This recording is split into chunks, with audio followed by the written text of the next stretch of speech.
Во основното училиште Кочо Рацин последните неколку години се запишуваат по десетина ученици помалку од претходната учебна година. Намален број на првоодделенци генерално има во сите училишта во земјава, со оглед на постојаното иселување на населението, намалениот наталитет и други причини.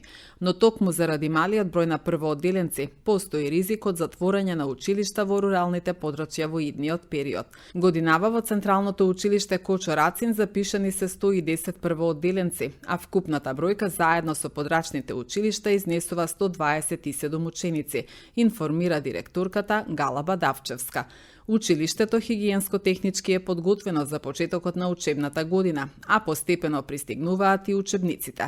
Тенденцијата на опаѓање на ученици запишани во училиштата не се однесува само на нашиот град, туку секаде во нашата татковина, па и во нашето училиште, значи бројката секоја година постепено опаѓа.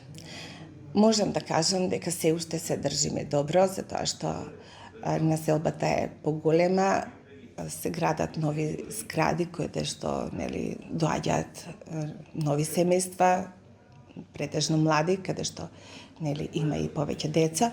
Тоа е она кое што се уште не одржува како училиште со повисока бројка на ученици, но како и да е, гледајќи ги годините наназад, по десетина деца секоја година имаме помалку.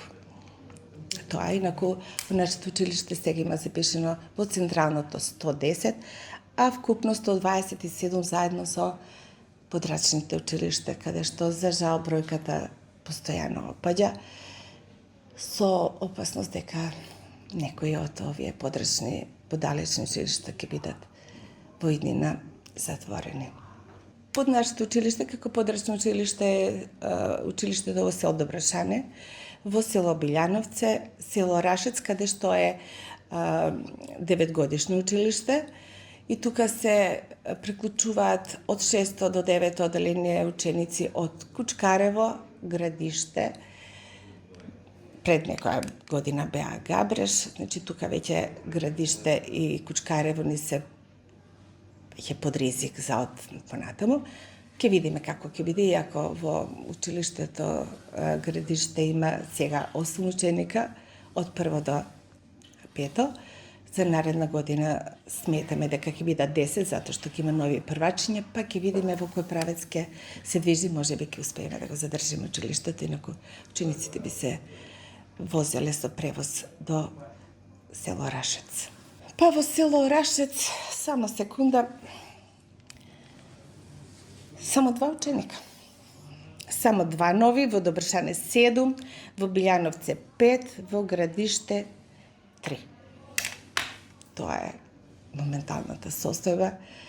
Иако Орашец е село кое што има убава местоположба, школата е големо, но за жал му треба реновирање во голема мера, затоа што прозорите се трошни, подовите се трошни, ние правиме што можеме, но знаете ситуацијата каква е, значи не сме во можност да направиме повеќе.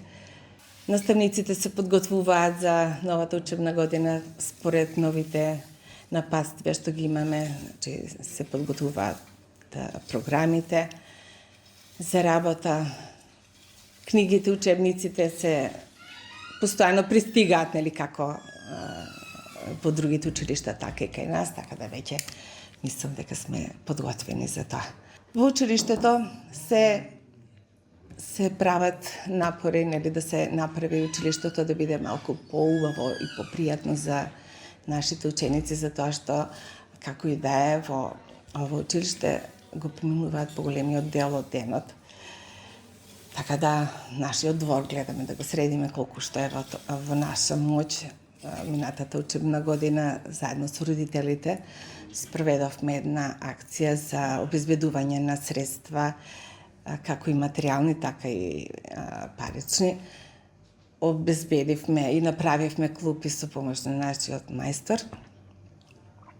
Училиштето, така дворот е веќе направен со клупи, место каде што може децата да излезат и одморот покорисно, да си го користат тука времето во училишниот двор, наместо да се по улица. Правиме уште подготовки, градинчето го средуваме сега. Нешто да се обнови, да биде попријатно не само за учениците, па и за нас, наставниците. Еве уште нешто можам јавно да изразам благодарност до приватното училиште Нова. Ни донира 30 комбо столчиња заедно со маса, прекрасни се. Наистина, тука ќе ја опремиме медиатека со нови столчиња, ќе има место каде учениците да читаат во слободен момент, слободно време кога го имаат, но во исто време ние користиме медиатека и за одржување на настава, зависно од потребите.